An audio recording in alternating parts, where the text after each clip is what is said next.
तो हमारी सरप्राइज देखकर हमारी दीदी तो हमारा पूरा प्लानिंग देखिए, तब आप लोगों को भी समझ में आएगा। तो सुबह सुबह छोटंकी को प्यार से बाय बोल के मैं निकल पड़ता हूँ दीदी बुलाने के लिए। और हाँ, आज दीदी का बर्थडे है। और अपने शरीर पे सस्ता वस्त्र चढ़ाकर रेडी हो गया था। वैसे तो मुझे धूप पे बहुत देर तक इंतजार करना पड़ा, लेकिन मेरा दोस्त कार लेके आ गया। दोस्त नहीं, आई मीन भाई, एक ही कॉल पे कार लेके आ गया। अब दीदी के घर जा रहे तो मिठाई लेने वाला फॉर्मेलिटी निभाना ही पड़ेगा। ज्यादा दूर ना होने के कारण हम जल्दी पहुंच भी जाते हैं और हमारी दीदी हमारी खातिरदारी में लग जाती है। ऐसे तो मैंने मना किया, लेकिन फूल कब जाएगा मामा?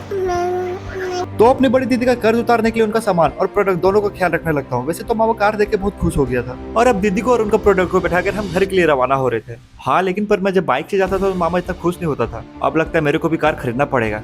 खैर, अब तो हम वीडियो के मुद्दे पे आते हैं। आज दीदी का जन्मदिन है, लेकिन मैं विश नहीं कर रहा हूँ। और हाँ, अब ये भी सुन लो क्यों नहीं कर रहा हूँ, क्योंकि मेरी पलटन और मेरी बहनों और मेरे बच्चे आई प्यारे प्यारे बच्चे, हम सारे लोगों का प्लान था। और मेरी दीदी यही सदमे में है कि उनका जन्मदिन किसी को याद नहीं।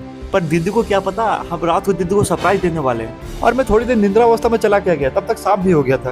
अब तो केक भी लाने का टाइम हो गया था, लेकिन दीदी यहाँ पे थी और हमारी बर्थडे गर्ल ये तो पूरी उलझन में और दीदी से पैसे लेके। दीदी का कहना था केक को छुपा कर रहना। अब दीदी को कौन बोले, मैंने जिंदगी में क्या छुपाया। लेकिन तभी इस बच्ची के हाथ में एक और बच्चा। खैर, मैं अपने चमचे को लेकर यहाँ से निकल पड़ता हूँ केक लाने के लिए, लेकिन फिर मेरा नजर इन छपरी को गड्डी पे पड़ता है। वैसे तो मेरा एंट्री हर जगह लेट ही होता है और अब लेट होने के कारण मेरा मनपसंद का केक तो नहीं मिलता, लेकिन ये मेरे को क्यों घूर रहा है। वैसे तो हमने केक ले लिया था और अब घर के लिए निकल रहे थे। वैसे तो नाइट व्यू बहुत मजा आ रहा था देख के। और इस बच्चे को मेरा आदेश था दीदी को प्राइवेटली बुलाओ। अब देखता हूँ कि बच्चा नालायक है या नहीं। काम को परफेक्टली करने के लिए इस बच्चे को नालायक घोषित नहीं किया जाता। वैसे तो केक हमने छुपा दिया था, लेकिन तभी मेरे दीदी का प्रोडक्ट हमें देख लिया था और मेरी प्यारी दीदी अनजान होने के कारण लग रहा था डिप्रेशन में जा रही है।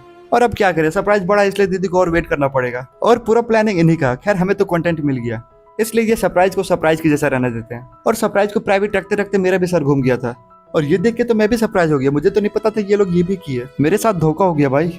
ऐसे तो ये कपड़ा दीदी को पसंद आ रहा था और ये तभी एक और सरप्राइज दिखाती है। मतलब मेरे निद्रावस्था में होने के कारण ये लोग तो मेरे से आगे निकल गई। यार, यही लोग तो पैसे से घपलेबाजी करके अभी तक जिंदा हो। चलो कोई ना, अब अगले बार देखा जाएगा।